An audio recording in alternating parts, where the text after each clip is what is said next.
더 하나씩 풀어가 보겠습니다. 국유화 폐간 어떤 대통령도 할 수 없는 일인데 감히 제가 어떻게 그런 말을 한다는 것입니까? 이치에 닿지 않는 말을 가지고 사람을 이렇게 몰약해서는 안 됩니다.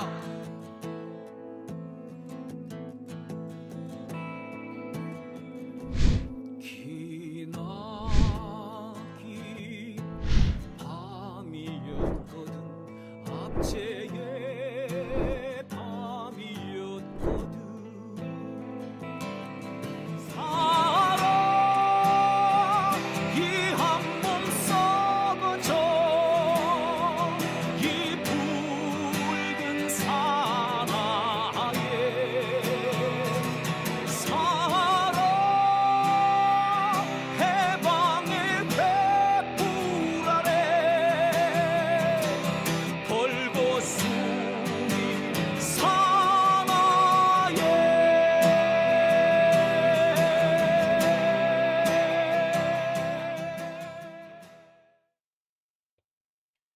네, 오밤중의 뉴스 함께하고 계신 지금 시각이요. 11시 33분을 지나고 있습니다. 자, 아까 어떤 분이 이 채팅을 통해서 이런 말씀을 해주셨어요. 지금 이재명 대표를 수사하는 검찰이 몇 명이냐라고 하셨는데, 솔직히 몇 명이냐라는 말은 의미가 없습니다. 네, 보통 검찰청 규모를 가지고 얘기를 할 때 검사가 한 40명 정도 되면은 지방법원 지검급 지방검찰청급이라고 얘기를 합니다. 수도권의 안양, 안산 같은 경우에는 지방검찰청 밑에 수원지검 밑에 수원지검, 안산지청, 안양지청 등 지청급입니다만 그래도 이 검사가 30명, 40명 정도 되거든요. 그런데 지금 이재명 대표를 수사하고 있는 곳이 어떤 곳이냐? 서울중앙지검하고요, 그다음에 수원지검, 그다음에 성남지검 이렇게 총 3곳입니다. 그러니까 이재명 대표를 조사하고 지금 괴롭히고 있는 곳은 검찰청 3곳에 해당된다는 것입니다. 이곳에 검사 규모가 3, 40명씩은 다 됩니다. 결국에 지금 이재명 대표를 괴롭히고 있는 검찰의 규모는 몇 명이 아니라 지방검찰청 3개에 달하는 정도로 어마어마한 규모입니다. 지방검찰청이 3개 있다? 예, 이 정도라면 무슨 얘기냐면 거의 이런 거죠. 광주지검하고 그 전주지검을 합친 규모다라고 하시면 되겠어요. 광주지검, 전주지검, 그다음에 청주지검까지 합쳐서 예, 광주고검찰청 정도의 규모가 지금 이재명을 수사하고 있다라고 보시면 됩니다. 검찰청 3개가 덤벼들었는데 뭐 글쎄 이게 몇 명이 덤벼들었다라고 얘기하는 게 무슨 의미가 있겠습니까? 그죠? 검찰청 3개급이니까. 참 대단합니다. 이재명 대표가 이렇게 많은 검찰이 덤벼들어서 파고 있는데 아직까지 별달리 개인 비리가 나온 게 없어요. 사실 뭐 이쯤 되면 개인 비리가 안 나올 수가 없죠. 제가 언젠가 그런 말씀 드린 적이 있을 겁니다. 대장동 개발처럼 대규모 개발, 그러니까 조단위 개발이 진행되면은요, 아무리 깨끗하고 청렴한 자치단체장도 몇 천만 원 정도는 받을 수밖에 없는 그런 상황입니다. 안 받을 수가 없어요. 그런데 검찰이 딱 그런 것만 노린단 말이에요. 내가 저 사람을 죽여야 되겠다 싶으면 이렇게 대형 개발 프로젝트를 추적을 해가지고 하다못해 몇십만 원, 몇백만 원이라도 흘러간 게 있으면 그걸 꼬투리 잡아가지고 그 정치인을 죽이려고 듭니다. 그래서 사실 저는 대장동 개발 사업에 대해서 검찰이 수사를 시작을 할 때 상당히 걱정을 많이 했어요. 돈은 안 받았겠지만 양복 한 벌, 구두 한 켤레 안 받았을까? 그 정도 안 받을 수는 없는데 검찰은 그런 것까지도 시비를 건다. 옛날에 이 정순신 검사가 그 인천의 그 인천경제자유구역청 청장을 수사를 한 적이 있습니다. 한 몇 달에 걸쳐서 정말 그 아주 그 교묘하고 아주 좀 뭐라 해야 될까, 좀 끈질기게 수사를 했어요. 그런데 최종적으로 뭘 밝혀냈느냐, 이 인천경제자유구역청장이라는 사람이 그 관련 업자들로부터 양복 2벌 받았다는 게 확인이 됐어요. 그걸로 기소가 됩니다. 그러니까 검사들이 그런 사람이에요. 그 수천억 수백억 단위의 공사를 하면서 양복 2벌이면 안 받았다라고 해도 과언은 아닌데 그것도 문제 삼아서 시비를 건단 말이에요. 그런 검사, 그게 정순신 검사였단 말이에요. 그러니까 그 정순신 검사도 특수부 검사였으니까 그 검사들, 그 특수부 검사들이 이재명 대표 혹시 그런 거라도 걸고 넘어지면 어떡할까라는 걱정 참 많이 했거든요. 근데 결국 그것도 안 나오잖아요. 이거 보면서 야, 정말 이재명이라는 사람 대단한 사람이다 라는 생각 듭니다. 검사가 지금 거의 세계 지방검찰청급의 검사가 투입이 돼가지고 지금 2년 넘게 수사를 하고 있는데 나오는 게 없잖아요. 기껏해서 나온 게 뭡니까? 배임 아닙니까? 배임. 배임은 결국 뭡니까? 이재명이 돈 안 받았다는 걸 의미하는 거거든요. 자, 참 그런 거 보면서 야, 참 대단하다. 저 정도면 정말 청백리다 라는 생각을 해보게 됩니다. 자, 뭐 그렇고요. 오늘 제가 준비한 첫 번째 주제입니다. 검찰을 향한 법조계의 비웃음. 이걸 영장 청구한다고? 이걸로 영장 친다고? 예, 이게 지금 현재 법조계에서 검찰을 바라보면서 내뱉는 비웃음입니다. 하다못해 영장을 청구하려면 몇 푼 돈을 받았다거나 몇 푼 이득을 취했다거나 하는 이런 게 나와야 되잖아요. 그런데 그게 전혀 나오지 않는다는 겁니다. 자, 지금 검찰이 오늘 수원지검이 이재명 대표를 소환한 것은 쌍방울의 대북 송금 때문입니다. 자, 대북 송금. 그래서 이재명이 뭘 이익을 얻었는데요? 본인은 이익을 얻은 게 하나도 없어요. 어쨌거나 쌍방울에서 북한으로 돈이 간 것이고 이득은 북한이 봤어요. 돈을 제공한 것은 쌍방울이에요. 그런데 이재명은 그냥 옆에 가만히 있다가 쌍방울의 말 한마디 때문에 지금 날벼락을 맞은 셈이 된 겁니다. 자, 그런데 이게 어떻게 영장 청구감이 되느냐. 돈을 준 건 쌍방울인데 받은 것은 북한인데 왜 이재명이 불똥을 맞아야 되지? 일단 법조계 전체에 흐르고 있는 대체적인 의문사항이 그겁니다. 자, 이걸 영장을 치려면 쌍방울이 북한에 돈을 보내는데 이재명의 이익과 긴밀한 무언가가 있었다. 자, 그래서 북한으로부터 다시 캐시백이 들어온다든가 또는 북한이 이재명을 위해서 제3국 어딘가에 큰 뭐 리조트라도 하나 만들어 준다거나 뭐 이런 이득이 와야 되는데 그런 이득이 아무것도 없는 상태에서 단지 그냥 이재명을 위해서 보냈다. 이런 진술 하나만 가지고 영장 청구를 한다는 것을 두고 법조계에서는 되게 비웃음을 비웃고 있어요. 말이 되는 소리를 해라 라는 겁니다. 기본적으로 영장을 청구하려면은 범죄의 중대성이라는 게 인정이 돼야 되는 거예요. 증거인멸의 우려나 뭐 도주의 우려도 분명히 있어야 되지만 증거인멸 도주의 우려 그 앞에 뭐가 있어야 되냐면 혐의가 아주 중대해야 되는 거예요. 근데 지금 상황으로는 도저히 혐의가 중대하다고 볼 수가 없고 논리 구조도 하나도 안 맞다. 이게 지금 법조계의 대체적인 평가입니다. 자, 일단요, 오늘 이재명 대표가 검찰에 출석을 했으니까 검찰 출석한 장면부터 잠시 보시고 아마 그 출석 장면 보신 분들은 많으실 텐데 이 나오는 장면 못 보신 분들도 많으실 것 같아요. 그래서 오늘 그것부터 일단 보시고 하겠습니다.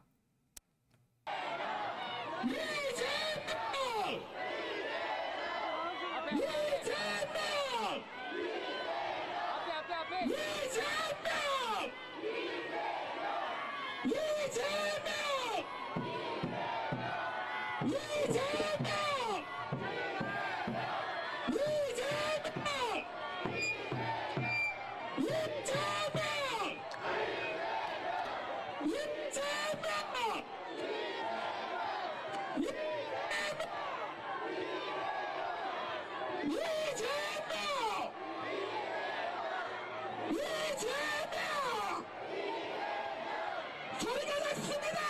최대 기회로 함수 반만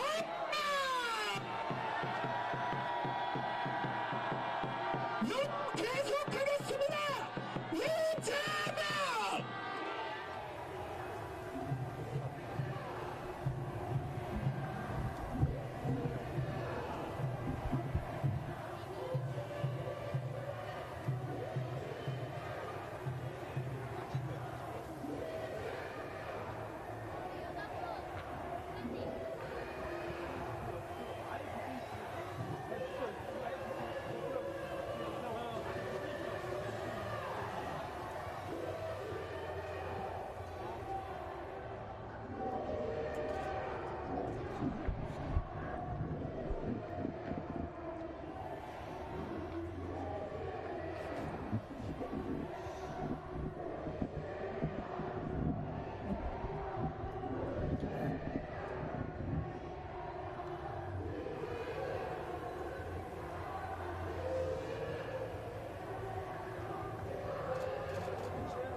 국민 여러분, 대한민국은 민주공화국입니다.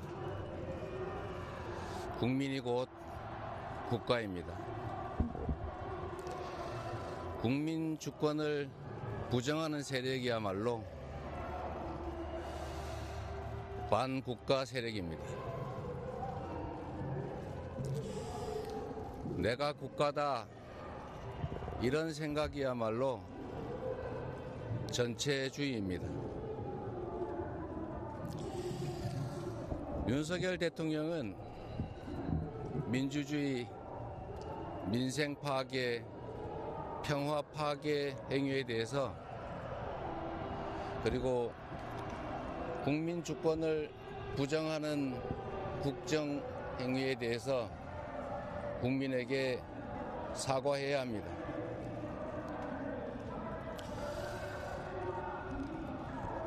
국정 방향을 전면 전환하고 내각 총사퇴로 국정을 쇄신해야 합니다. 화무 11홍이라 했습니다. 권력이 강하고 영원할 것 같지만 그것도 역시 잠시간일 뿐입니다. 국민을 두려워하지 않는 정권은 반드시 심판받았다는 것이 역사이고 그리고 진리입니다. 정치 검찰을 악용해서 조작과 공작을 하더라도 잠시 숨기고 왜곡할 수는 있겠지만 진실을 영원히 가둘 수는 없습니다. 고맙습니다. 대표님, 이화영 전 부지사가 진술 바꿨는데 쌍방울 대북송금 보고 받은 적 자, 지금 보신 분들은 아시겠습니다만 오늘이 이재명 대표의 5번째 검찰 출석입니다. 네, 오늘 이 다섯 번째 검찰 출석 장면을 보신 분들은 뭐 아시겠습니다만 지금 이재명 대표 건강 상태가 그렇게 좋아 보이지 않죠. 그냥 척 보기에도 지금 상당히 쇠약해져 있다는 것이 눈에 보입니다. 글쎄 뭐 제가 뭐 의사는 아닙니다만 제 눈에 보기에도 상당히 쇠약해져 있다라는 게 너무 명백하게 보이는데 글쎄 여러분들께서는 어떻게 보셨는지 모르겠어요. 오늘이 단식 열흘째거든요. 건강 상태가 지금 악화될 수밖에 없는 상태입니다. 그런데 지금 검찰이 오늘 이재명 대표를 10시간 동안 조사를 했습니다. 검찰은 바득바득 8시간만 했다라고 우기고 있는데 10시 반에 들어가서 9시 반에 나왔으면 글쎄 10시간 넘었다고 봐도 과언 아니죠. 제가 볼 땐 11시간 정도 되는 것 같은데 검찰은 바득바득 8시간만 수사했다고 합니다. 그러면서 12일 날 또 출석을 하라는 건데 사실 이거를 두고서도 법조계 내에서는 비판이 많습니다. 그리고 옛날 같으면요. 기자들도 언론들도 이런 부분에 대해서 비판을 많이 했을 거예요. 좀 심하다. 이건 좀 심하다. 단식을 하는 사람인데 자꾸 이렇게 부르는 건 아니지 않는가. 그리고 지금 단식이고 나발이고 간에 수사가 어느 정도 됐느냐. 수사가 제대로 된 게 없지 않느냐. 그러니까 검찰 주변에서 지금 얘기하는 대부분의 공통된 그 주제가 뭐냐면 검찰의 수사가 제대로 끝나지 않았지 않느냐. 이재명을 불러서 입증을 할 수 있을 해명을 요구할 정도로 확실하게 수사가 된 것이 아니라 단순히 자신들 검찰의 뇌피셜만 돌리다가 이게 수사가 결말이 나지 않으니까 억지 춘향으로 끌고 온 거 아니냐. 이런 상황에서 과연 영장을 청구할 수는 있겠느냐 이런 비판들이 나오고 있어요. 그런데 그런 상황에서 이 사람 건강도 안 좋은데 또 부르겠다. 이미 8시간을 수사를 했는데 또 불러야 할 정도다. 라면은 검찰이 그만큼 수사 능력이 부족하다는 걸 스스로 입증하는 거다라고 얘기를 하는 거죠. 보통 다 그렇게 얘기를 합니다. 원래로 하자면은 그런 비판이 나와야 정상이에요. 법조계에서만, 그러니까 법을 아는 사람들끼리만 나오는 얘기가 아니라 이게 원래는 이 법조 출입을 하는 기자들 사이에서 나와야 되고 그런 비판이 지금 여러 신문들에 실려야 정상입니다. 한겨레 옛날에 이런 신문 그런 비판 잘했고요. 경향도 그런 비판 잘했습니다. 그런데 요새는 아예 그런 비판 자체가 없어요. 검찰이 아무런 근거 없이 물증 없이 피의자를 소환한다. 근데 그 피의자가 아주 정치적으로 상당히 무게감 있는 사람이다. 자, 이런 일을 옛날에 검찰이 안 했어요. 하면 안 되는 거였거든. 그리고 그렇게 헛다리를 짚었을 때 엄청난 비판을 받았습니다. 여러분 혹시 기억하십니까? 대검 중수부가 어쩌다가 없어진 줄 아세요? 그게 바로 요즘 뭐 많이 나오고 있는 최재경 검사장. 이 최재경 대검 중수부장이 당시 민주통합당에 대해서 그때 박지원 의원의 공천 장사 의혹 이걸 수사를 했다가 된통 당한 다음에 엉터리 수사였다는 것이 들통나고 난 다음에 비판을 받고 결국 대검 중수부가 사라져 버립니다. 그 정도로 이 정치적으로 좀 중요한 인물에 대한 소환 조사를 할 때는 그만큼 증거가 충분히 쌓여 있는 상태에서 소환을 해야 되는 거예요. 근데 이재명 대표에 대해서는 증거가 거의 없는 상태에서 그나마 증거라고 있는 것이 이화영, 김성태의 진술이었는데 그나마 김성태 진술은 뒤집어진 상태잖아요. 이 상태 사실은 소환을 할 수 있는 상태가 아닙니다. 그런데도 굳이 소환을 한 거예요. 자, 이 얘기는 이재명 대표가 조사를 끝나고 나오면서도 지적을 했죠. 이 얘기도 한번 좀 보시겠습니다.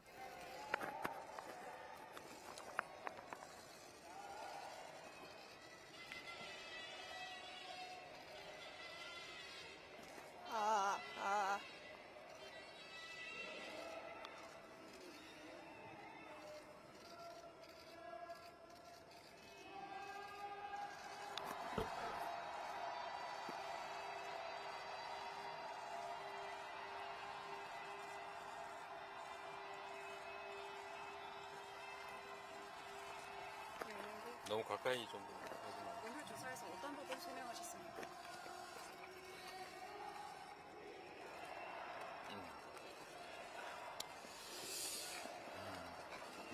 예상했던 대로 증거라고는 단 하나도 제시받지 못했습니다. 그저 전에 들었다는 김성태의 말이나 아무런 근거가 되지 않는 정황들, 아무 관계없는 도정에 관한 이야기, 이런 걸로 이 긴 시간을 보냈습니다.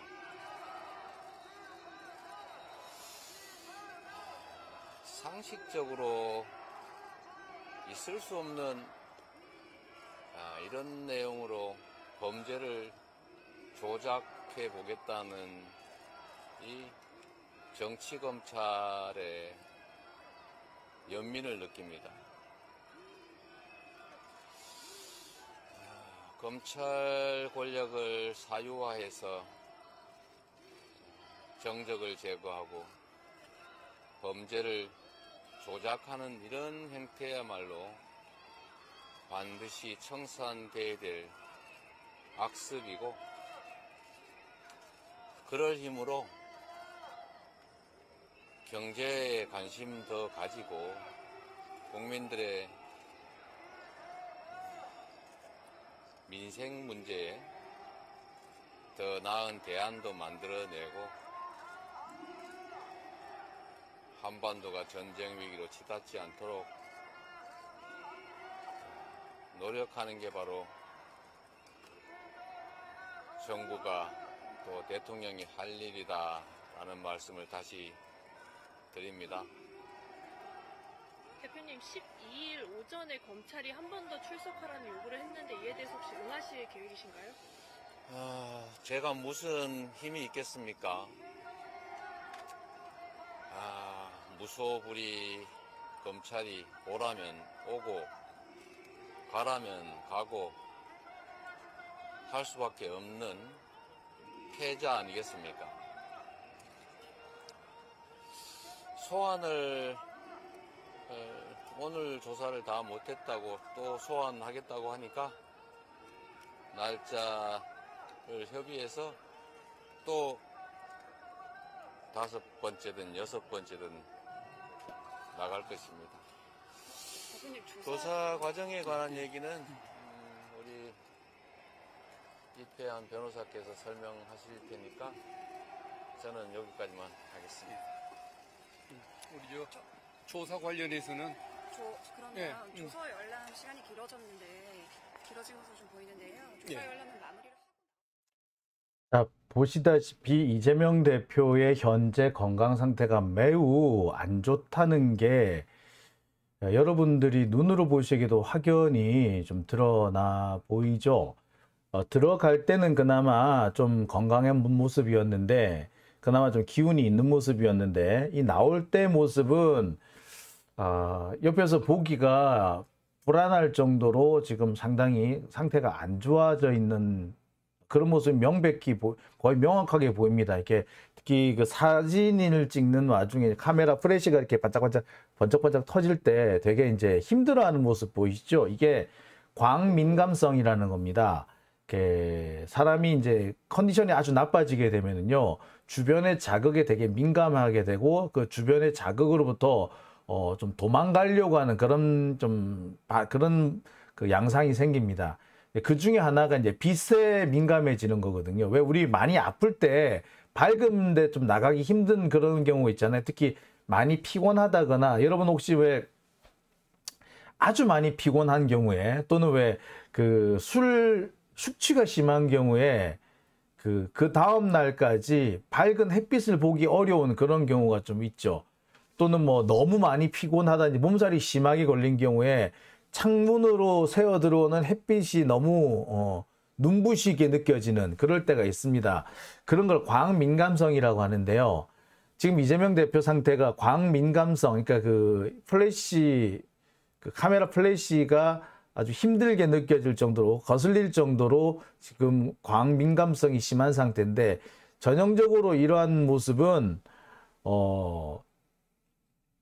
그 몸의 건강 상태가 급도로 나빠졌을 때, 그러니까 쇠약해졌을 때, 체력이 쇠약해졌을 때 나는 뭐 증상으로 저는 알고 있습니다. 저 같은 경우에 자주 그런 상황을 겪고 있기 때문에 저게 지금 광민감성 상태다라는 거를 제가 좀 알고 있어서 제가 이렇게 말씀을 드리는 건데요. 요약을 하자면 그렇습니다. 이재명 대표의 지금 현재 상태는 건강이 매우 나쁘다. 조금 위독할 수도 있겠구나라는 생각이 듭니다. 아마 본인 스스로가 가장 잘 알겠지만 이재명 대표가 제가 알기로는 20일가량 단식을 한 적이 있어요, 과거에. 그렇기 때문에 일단 열흘 정도 버티는 건 그렇게 어렵지는 않을 거라고 생각합니다만 일단 나이가 있잖아요. 나이가 지금 환갑이 넘었잖아요. 이렇게 되면은 50대하고는 또 상황이 다를 수 있죠. 그렇다면 뭐 지금 상황 제가 볼 때 조금 안 좋아 보여요. 제가 보기에는 안 좋아 보입니다. 제가 겪었던 뭐 이런 상황들을 빗대어 생각해 볼 때 지금은 매우 안 좋은 상황일 것이다라고 생각이 드네요. 써니강님, 빛, 소리, 온도 다 민감해진다고요? 예, 맞아요. 예, 맞습니다. 예, 다 그런 상황입니다. 자, 이재희님, 탄핵을 서두르자라고 하셨네요. 아유, 그렇습니다. 자, 지금 검찰이 이런 상황에서도 지금 이재명 대표에 대한 수사를 계속 이어가겠다고 합니다. 12일 날, 그러니까 이렇게 되면은 다음 주 화요일이네요. 다음 주 화요일 날 또 검찰에 출석을 해서 조사를 받으라고 지금 윽박 지르고 있는 모양입니다. 근데 원래 12일은 다른 일정이 있어서 국회 일정이 있어서 참석할 수 없다라고 해서 그래서 오늘 참석을 그러니까 9월 9일 이 토요일 날 하필 어쩔 수 없이 토요일 날 이 조사를 받으러 온 이유도 바로 9월 12일 날 다른 일정 때문에 참석할 수 없기 때문에 9월 9일로 땡겨와서 한 건데 검찰은 또 바득바득 12일 날 오라고 또 우기고 있는 모양입니다.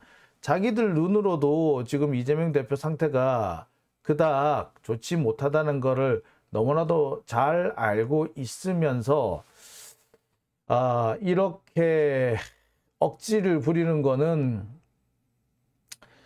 아마 지금 새로 부임한 수원지검장 신봉수 검사가 윤석열로부터 뭔가 미션을 받고 내려오지 않았느냐. 그래서 지금 저러고 있지 않는가라는 생각을 하게 됩니다.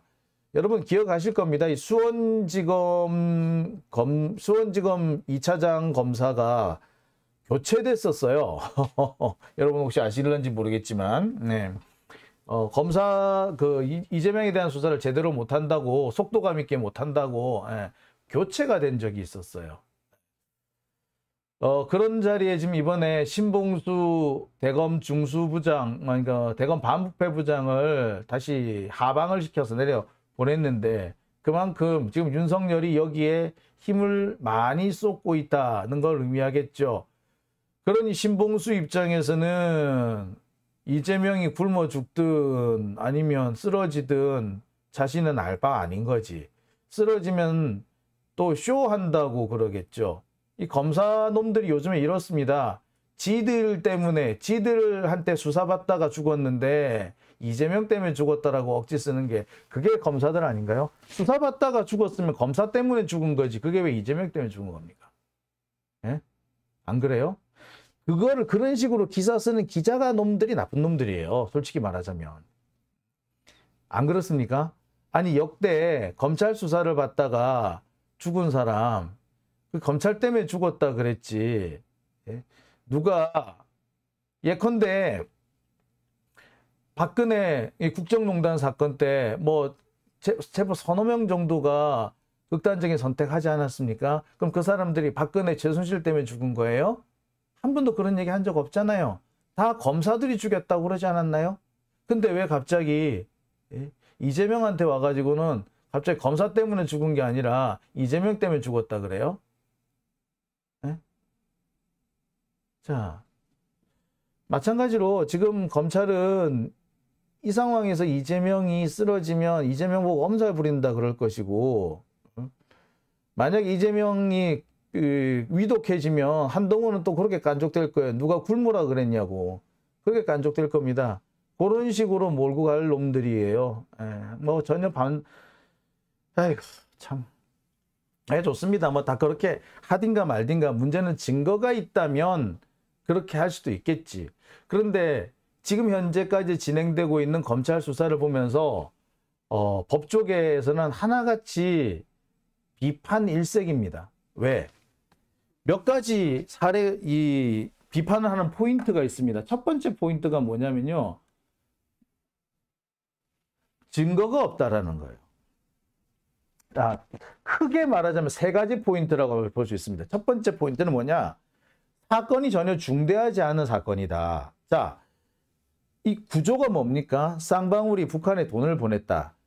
이 돈이 이재명을 대신해서 보낸 거다. 자, 그래서 제3자 뇌물이다 라는 거잖아요. 그러면 이재명이 돈을 만져봤다, 못 만져봤다? 못 만져봤다. 따라서 이게 제3자 뇌물이 되려면 그걸 통해서 이재명이 얻을 수 있는 게 뭐가 있느냐, 그리고 그것이 어느 정도 실행에 옮겨졌느냐 이거든요. 근데 현재로서는 돈이 북한에 가기만 했을 뿐 그로 인해서 이재명이 얻을 수 있는 이익 자체가 존재하지 않고, 그 이익이라는 것 자체가 검찰의 뇌피셜일 경우가 대부분인 거죠. 자, 그래서 이것을 과연 사건이 형성되느냐, 논리 구조가 형성되느냐, 그것부터가 의문을 품는 사람들이 많습니다. 자, 여러분들이 보시기에도 그게 합리적이잖아요. 돈이 갔는데 나한테 온 게 아니라 엉뚱한 사람한테 갔어. 근데 그 사람이 받은 돈을 나하고 연관시켜서 내가 책임을 지라 그래. 내가 왜 책임을 져야 되지?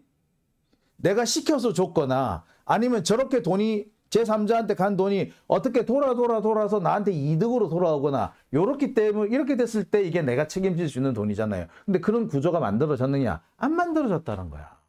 하다못해 왜 이재명이 북한을 갔던가, 가려고 했다가 아슬아슬하게 못 갔던가 그랬어야 되는데, 그 당시로는 북한에 갈 수 있는 여건 자체가 아니었단 말이에요. 그리고 이재명이 북한 간다고 해가지고 뭐 얼마나 큰 이익이 있는데, 그것도 아니거든. 그죠? 자, 그래서 이게 구조 자체가 전혀 딱 맞아떨어지지 않는다. 사건의 구조가 안 맞다라고 하는 거죠. 아구가 안 맞다 그래. 아구가 안 맞다고. 아구가 안 맞고, 설령 아구가 맞다 하더라도 이게 사건이 얼마나 중대하냐, 중대성, 그닥 중대한 부분이 아니야. 차라리 이게 국가보안법 위반 사건으로 돼서 북한한테 주면 안 되는 돈을 줬다라고 해서 국가보안법이다 라고 하면 차라리 사건의 중대성이 있다고 할 건데, 이게 제3자 뇌물이라니, 이게 아구가 안 맞는데 당연히 아구가 안 맞는 사건이 중대한 사건일 수가 없잖아요. 차라리 제3자 뇌물이 아니라 국가보안법, 북한에 대해서 이익을 줬다, 금정적으로 이익을 준 행위다 라고 해버리면 얘기는 오히려 간단하고, 오히려 그거는 차라리 그 사건이 중대하며 차라리 증거가 있다는 말이야. 근데 이걸 제3자 뇌물로 할 때는 증거가 없다라는 거예요. 그리고 이것이 또 이게 일단 아구가 안 맞기 때문에 사건이 전혀 중대하지도 않은 거야. 혐의의 중대성도 없는 거야. 자, 증거도 없고 혐의도 중대하지 않고, 그 다음에 또 뭐, 지금 이번 이 이재명 대표에 대한 이 수사가 검찰의 지금 과거 수사 선례로 볼 때 전혀 한 번도 존재한 적이 없었다라는 겁니다. 2년 동안 한 사람에 대해서 집중적으로 수사한 사례가 없었어요. 여러분, 박근혜도요, 이렇게 오랫동안 수사를 받진 않았습니다. 박근혜 기껏 해봤자 1년 6개월이었어요. 그리고 박근혜 수사가 6개월을 넘어간다고 비난 엄청나게 받았었습니다. 그때 서울중앙지검장이 윤석열이었잖아. 박근혜 수사가 6개월을 넘어간다, 1년을 넘어간다, 또 해넘긴다면서 얼마나 많은 비난이 있었는지 여러분 기억하실 겁니다. 자, 그래서 결국에 당시 서울중앙지검이 어떻게 그 방향을 바꿨느냐 하면, 박근혜 수사를 중단하고 사법농단 수사로 전환을 해요. 그래서 박근혜 수사 역시도 1년 6개월을 넘기지 않습니다. 근데 지금 이재명 수사는 2년을 넘기고 있잖아. 그죠? 과연 이게 올바른 걸까요?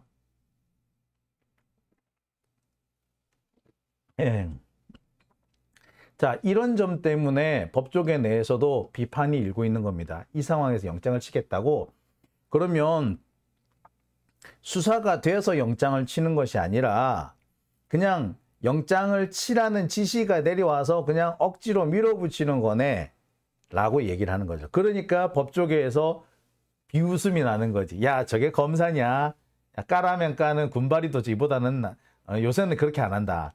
요새 딱 그런 말이 나와요. 까라면 까야 되는 군발이도 요새 그렇게 안 하더라. 검사 니네들처럼.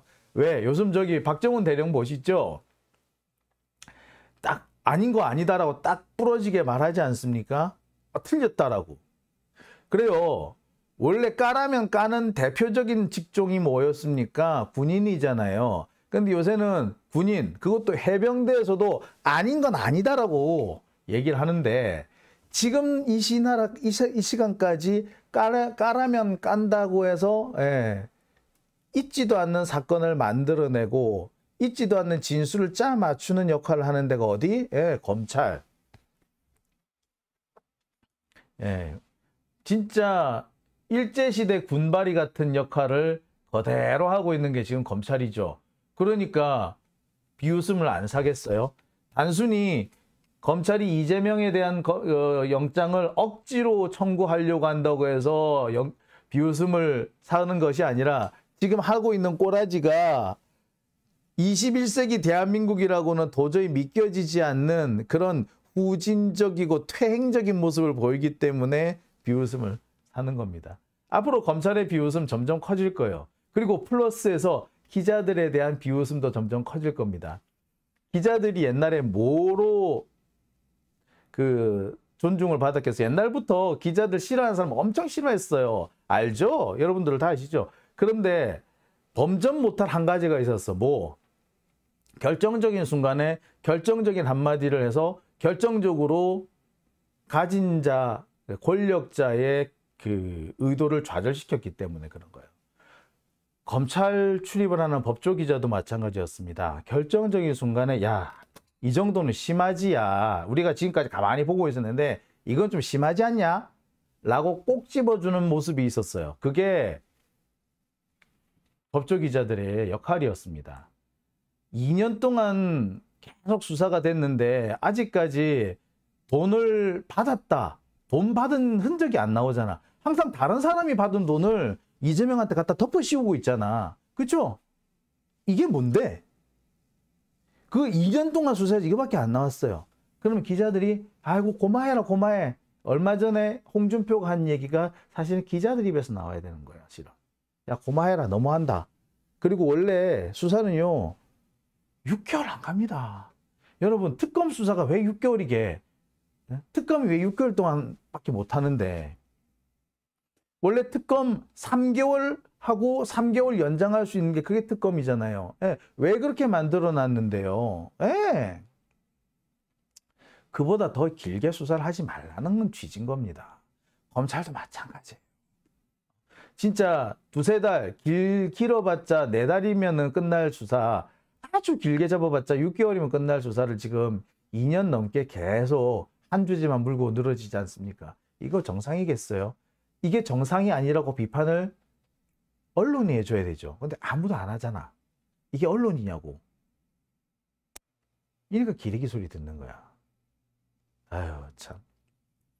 그러니 지금 법조계에서 검사들만 비웃고 있겠어요?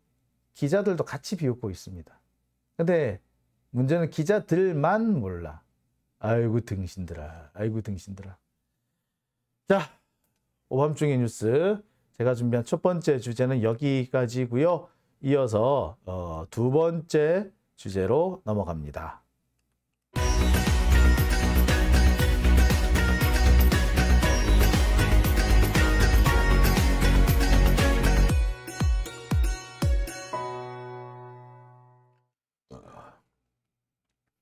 네, 오밤중의 뉴스, 네, 제가 두 번째 주제